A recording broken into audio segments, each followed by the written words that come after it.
ఏం మాట్లాడుతున్నాయన ముఖ్యమంత్రి కూడా అట్లా మాట్లాడచ్చా? సెక్రటేరియట్ పోతాడు, నేను ఇక్కడ లంకె బిందెలు ఉంటాయనుకొని వచ్చినా లంకె బిందెలు లేవు, ఖాళీ కుండలు ఉన్నాయి అంటాడు. ఇప్పుడు నేను అడుగుతున్న ఒకటే, మీకు లంకె బిందెలు అంటే వాటి కోసం ఎవరు తిరుగుతారు? గడ్డపారలు పట్టుకొని, తటపారలు పట్టుకొని, నెత్తి మీద బట్టలు కట్టుకొని అర్ధరాత్రి దొంగలు తిరుగుతారు. మరి ఈయన ఎట్లా అయినా ఈయన ఏం చేస్తున్నా ఇదివరకు నాకు తెలియదు, కానీ లంకె బిందెలు అంటాడు. నిన్నగాక మొన్న ఆడ చూసిన మహబూబ్నగర్లో మాట్లాడుతాడు. నేను ఏమంటాడు? కొడుకుల్లారా పేగులు మెడలు వేసుకుంటా అంటాడు. పేగులు మెడలు వేసుకుంటేంది రావులా? నాకు అర్థం కాక అడుగుతా. అరే నువ్వు ముఖ్యమంత్రివా లేకపోతే బోటి కొట్టేటోనువా? పేగులు మెడలు వేసుకునేది నాకు అర్థం కాదు. పేగులు మెడలు వేసుకొని తిరుగుతారు ఎవడన్నా ముఖ్యమంత్రి? ఇంత బేకారు మాటలు మాట్లాడతారా ముఖ్యమంత్రి స్థాయిలో? ఇంకా అంటుండు జేబుల కత్తెర పెట్టుకొని తిరుగుతున్నా నేను అంటాడు. జేబుల కత్తెర పెట్టుకొని ఎవడు తిరుగుతాడే? పక్కా జేబు దొంగలు తిరుగుతారు గసంటోడు.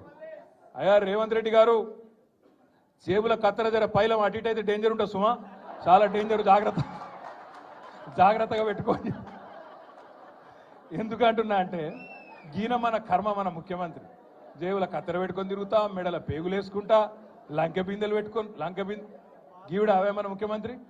రైతు బంధు ఈరా మగడ అంటే అది శాత కాదు, కరెంట్ ఇయనికి శాత కాదు, మహిళా సోదరి మనులకు నెలకు 2500 ఇస్తాన్నావు, అది ఈరా భయ అంటే అది లేదు, నెలకు 4000 ఇస్తాం ముసలోళ్ళ కన్నా అదేదిరా భయ అంటే అది దిక్కులేదు, ఇది ఏది తులం బంగారం అన్న ఆడపిల్లల పెళ్లికి అదేదిరా అంటే అది లేదు, ఇవేవి లేవు. అందుకే దాన్ని కవర్ చేయడానికి ఏం చేస్తుండు? ఫోన్ ట్యాపింగ్ అవుతుంది అంటాడు. ఏడైతుందిరా భయ, ఏమైతుంది బయట పెట్టంటే మనకు చెప్పాడు. యూట్యూబ్లకు లింకులు ఇస్తారు, యూట్యూబ్లకు మీడియాలకు లింకులు ఇచ్చి వీళ్ళ ఫోన్ ట్యాప్ అయింది, వాళ్ళ ఫోన్ ట్యాప్ అయింది, ఇదైపోయింది అదైపోయింది. చెయ్యి, నీ చేతులు ఉంది కదా అధికారం, ఏం చేస్తావు వచ్చేయి అద్దంటున్నారు ఎవరన్నా? ఏమన్నా తప్పు జరిగితే విచారణ చేయి, మేము అద్దంటలేం కదా. ఎక్కడెక్కడ తప్పులు జరిగినావో ఎవరు తప్పులు చేసినరో వాళ్ళ మీద చర్య తీసుకో. భయపడతాం, ఎవడు కూడా ఇక్కడ భయపడ్డాడు ఎవడు లేనే లేడు, నువ్వు ఎంటిగా కూడా వీకలేవు అనే మాట కూడా నేను విజ్ఞప్తి చేస్తా ఉన్నా. మీరు దయచేసి నేను మిమ్మల్ని కోరేది ఒకటే, మనం వీటికి ఆగం కావద్దు.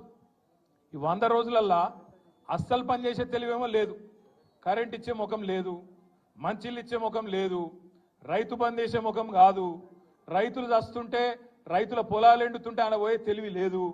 ఓదికు ఇసుక దందా, ఓదికు రైస్ మిల్లర్లను పిలిచి బెదిరించుడు, ఓదికు క్రషర్లను పిలిచి బెదిరించుడు, ఓదికు బిల్డర్లను పిలిచి బెదిరించుడు, మాకు పార్లమెంట్ ఎన్నికలకు పైసలు కావాలి, ఢిల్లీకి కప్పం కట్టాలి అని 2000 కోట్లు ఇప్పటికే మెల్లగా జమ చేసుడు. ఆ జమ చేసుడు బయటికి రాకుండా ఏం చేయాలి? ఇగో ఫోన్ ట్యాపింగ్ అవుతుంది, ఇగో ఈ స్కామ్ అవుతుంది, గొర్రెల స్కామ్ అవుతుంది, బర్రెల స్కామ్ అవుతుంది అని టీవీలలో తిప్పాలి, మన నెత్తులని ఖరాబ్ చేయాలి. అసలు కథ ఏంది?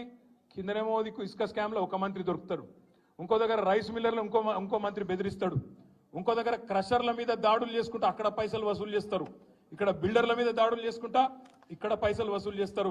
నేను అడుగుతున్నా రేవంత్ రెడ్డి, హైదరాబాద్ పరిధిలో ఇలా నువ్వే మున్సిపల్ మంత్రివి, నేను ఇదివరకు మొన్నటిదాకా నేను డిసెంబర్ దాకా నేను మంత్రిగా ఉంటి కాబట్టి నాకు తెలుసు డిపార్ట్మెంట్లో ఏం జరుగుతుందో నాకు కూడా తెలుసు.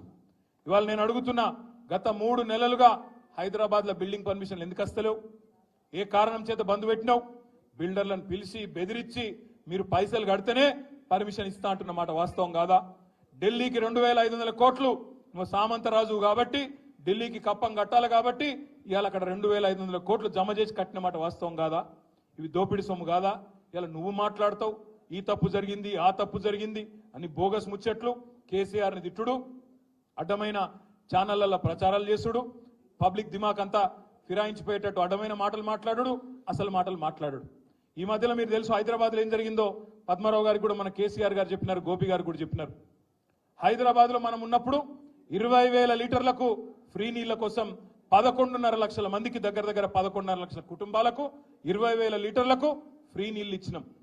కానీ ఈ ప్రభుత్వం వచ్చినాక, కాంగ్రెస్ ప్రభుత్వం వచ్చినాక మొన్న దగ్గర 8 లక్షల కుటుంబాలకు కొత్తగా 1000 రూపాయల బిల్లులు పంపిస్తా ఉన్నారు బస్తీలలో. ఇయ్యాలి దాని మీద కొట్టాడవలసిన బాధ్యత మన మీదనే ఉన్నది అనే మాట నేను మీకు గుర్తు చేస్తా ఉన్నా, విజ్ఞప్తి చేస్తా ఉన్నా. అదేవిధంగా ఫ్రీ కరెంట్ అన్నారు, ఫ్రీ కరెంట్ 200 యూనిట్ల వరకు అన్నారు.